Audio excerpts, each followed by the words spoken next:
Hello, my reading friends. It's Jay. Are you ready for a story? Today we're going to read about a girl who makes friend to a giant. Exciting, right? Let's see what happens as we read the book, The BFG or The Big Friendly Giant, written by the famous Roald Dahl. Sophie couldn't sleep. A brilliant moonbeam was slanting through a gap in the curtain. It was shining right into her pillow. The other children in the dormitory had been asleep for hours. Sophie closed her eyes and lay quite still. She tried very hard to doze off. It was no good. The moonbeam was like a silver blade slicing through the room on her face. The house was absolutely silent. No voices came up the downstairs. There were no footsteps on the floor above either. The window behind the curtain was wide open, but nobody was walking. No cars went by on the street. Not the tiniest sound could be heard anywhere. Sophie had never known such a silence. Perhaps, she told herself, this is what they call the witching hour. The tall black figure was coming her way. As she looked out the window, it was keeping very close to the houses across the street, hiding in the shadowy places where there no moonlight. On and on it came nearer and nearer, but it was moving in spurts. It would stop, then it would move on, then it would stop again. But what on earth was it doing? Aha! Sophie could see now what it was up to. It was stopping in front of each house. It actually had to bend down to peer into the upstairs window. That's how tall it was. It was much closer now, and Sophie could see it more clearly. Looking at it carefully, she decided it had to be some kind of a person. Obviously, it was not a human, but it was definitely a person. A giant person, perhaps. Under the blanket, Sophie waited.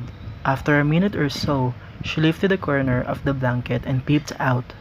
For the second time, her blood froze to ice and she wanted to scream, but no sound came out. There at the window, with the curtains pushed aside, was the enormous long pale, wrinky face of the giant person, staring in. The flashing black eyes were fixed on Sophie's. This time Sophie really did scream, but only for a few seconds, because very quickly the huge hand clamped down over her blanket and the scream was smothered by the bedclothes.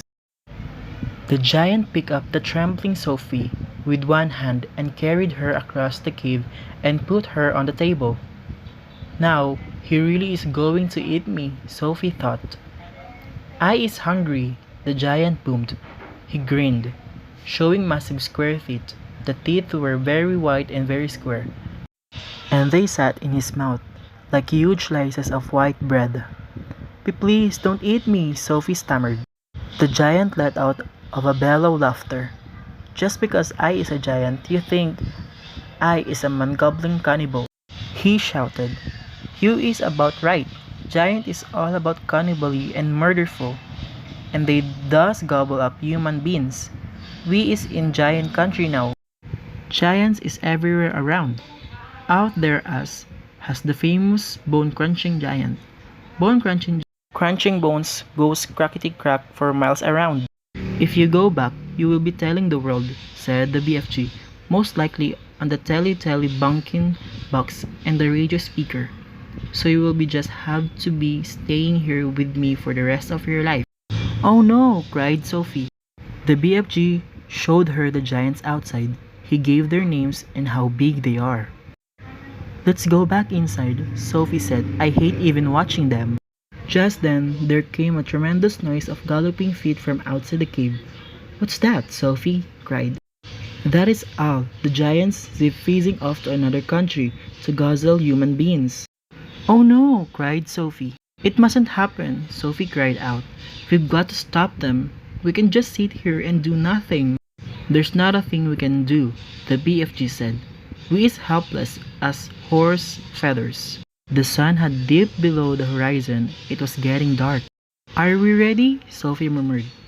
We is off, cried the BFG, heading for the cave entrance. We is off to meet Her Majesty the Queen. They are now at the palace looking for the Queen's bedroom. Is that her? The BFG whispered. Yes, Sophie whispered back. The BFG opened the window and the Queen's bedroom. Then with finger and thumb, he lifted Sophie out of his ear and placed her on the top window.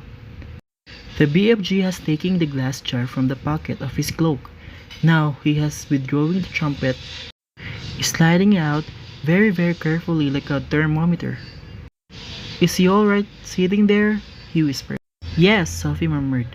She was quite terrified, but determined not to show off.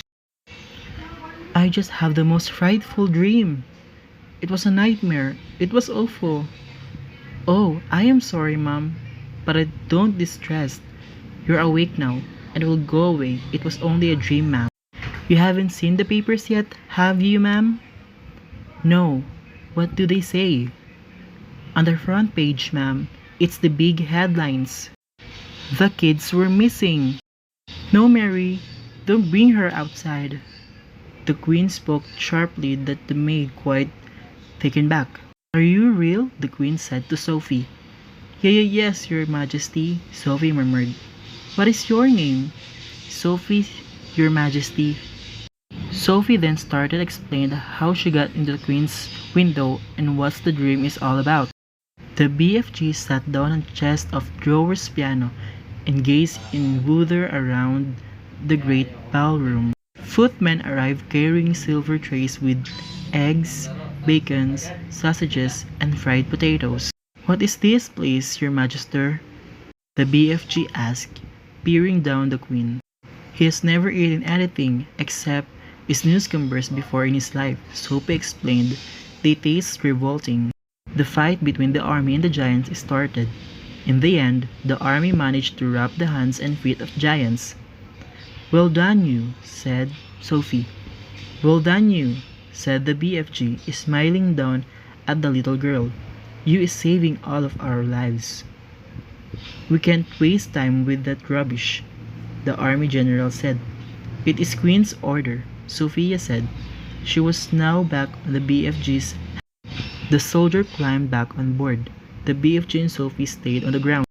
When they got back to London, 10,000 men and 10,000 machines worked ceaselessly through the night under powerful arc lights, and the massive task was completed only just in time. The hole itself was about twice the size of a football field and 5,000 feet deep. The walls were perpendicular, and engineers had calculated that there was no way giant could escape. The end. The moral lesson of the story: two wrong don't make a right. BFG said, two rights are different from one left. BFG appeals to its different violent remedies for the giants of the people, but this does not mean that it will violently treat humans in return. Instead, you can go to the Queen and you two will provide a non-violent response together. I believe that reading this book quickly will benefit new politicians. And that's the story of the big friendly giant. Thank you for watching!